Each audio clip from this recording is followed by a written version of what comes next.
क्या मोदी मंत्रिमंडल के एक केंद्रीय मंत्री की जान खतरे में है या ये किसी बड़ी साजिश की शुरुआत है? रात के अंधेरे में आया एक फोन कॉल, MP5 से मार देंगे जैसी खुली धमकी और सबसे चौंकाने वाली बात, मंत्री का सीक्रेट टूर प्लान लीक होकर आरोपी तक कैसे पहुंचा? कौन है वो शख्स जो घर के पीछे बैठकर हर मूवमेंट पर नजर रख रहा था? और किसने कहा कि ये सब ऊपर से आदेश आया है? कहानी सिर्फ धमकी की नहीं है बल्कि एक खतरनाक साजिश की ओर ये इशारा करती है। दरअसल केंद्रीय राज्य मंत्री और राष्ट्रीय लोकदल के राष्ट्रीय अध्यक्ष जयंत चौधरी को जान से मारने की धमकी मिली है। धमकी 17 मार्च की रात को फोन पर कॉल करके दी गई। किसी अज्ञात नंबर से कॉल आया जिसमें कहा गया कि जयंत चौधरी को जान से मार देंगे। इस पूरे मामले की शिकायत पुलिस से की गई। पुलिस इसकी जांच कर रही है। पुलिस की प्रारंभिक जांच के अनुसार कुछ दिन पहले ही केंद्रीय राज्य मंत्री पश्चिम बंगाल के एक कार्यक्रम में गए थे। इसके बाद वो दिल्ली लौटे।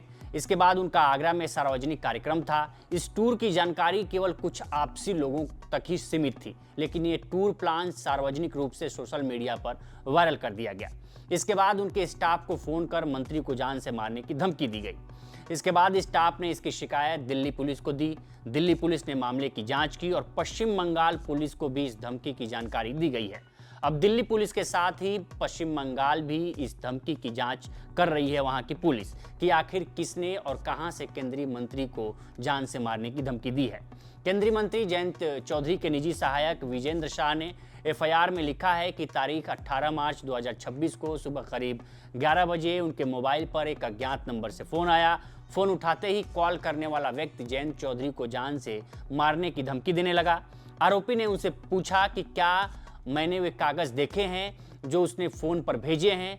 साथ ही उसने MP5 जैसे हथियारों का जिक्र करते हुए कहा कि वह इन्हीं से मारेगा। इतना कहकर उसने फोन काट दिया। जब शाह ने उसके नंबर से आए WhatsApp संदेशों को खोलकर देखा तो उसमें मंत्री का सरकारी टूर प्रोग्राम की एक प्रतिलिपि भी शामिल थी, जिस पर स्पष्ट रूप से इनको गोली मार दो लिखा हुआ था।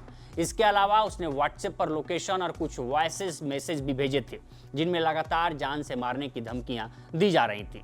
उस नंबर पर जब दोबारा फोन करके उससे पूछा गया कि मंत्री का टूर प्रोग्राम उसके पास कहां से आया, तो उसने जवाब दिया कि उसे यह ऊपर से भेजा गया है। इस घटना के तुरंत बाद जयंत चौधरी के निजी सहायक शाह ने फोन के जरिए तुगलक रोड थाना अध्यक्ष को सूचना दी और मोबाइल पर प्राप्त सभी साक्ष्य पुलिस को भेज दिए। इस बीच एक और गंभीर जानकारी सामने आई है कि कोई अज्ञात व्यक्ति जयंत चौधरी के आवास के पिछले गेट की जासूसी कर रहा है और इस बात की निगरानी रख रहा है कि दरवाजा किस समय खुलता है और बंद होता है और कौन आता और जाता है। करीब 3 दिन पहले रात 9 से 10 बजे के बीच एक सफेद रंग की स्विफ्ट गाड़ी, जिसके शीशे काले थे, कोठी के दूसरी तरफ काफी देर तक खड़ी रही और उसमें सवार लोग कोठी की निगरानी कर रहे थे। बता दें, पश्चिमी यूपी की राजनीति में जयंत चौधरी का एक बड़ा नाम है।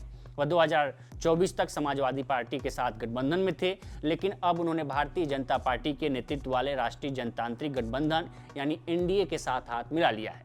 यह निर्णय उस समय लिया गया जब मोदी सरकार ने उनके दादा और पूर्व प्रधानमंत्री चरण सिंह को भारत रत्न देने की घोषणा की थी। इस घोषणा के बाद ही जयंत चौधरी NDA का हिस्सा बन गए। बीजेपी के साथ हाथ मिलाने के बाद जयंत चौधरी मोदी सरकार 3.0 में कौशल विकास और उद्यमिता राज्य मंत्री स्वतंत्र प्रभार बनाए गए। फिलहाल वो राज्यसभा के सांसद हैं और किसानों के हितों की बात करते हैं, क्योंकि उनके दादा और पूर्व प्रधानमंत्री चौधरी चरण सिंह खुद एक किसान हितैषी नेता थे। तो फिलहाल इस रिपोर्ट में इतना ही। इस पर आपकी क्या राय है, हमें कमेंट कर सेक्शन में जरूर बताएं। बाकी देश दुनिया की तमाम खबरों के लिए बने रहे लोकमत दिल्ली के साथ। नमस्कार।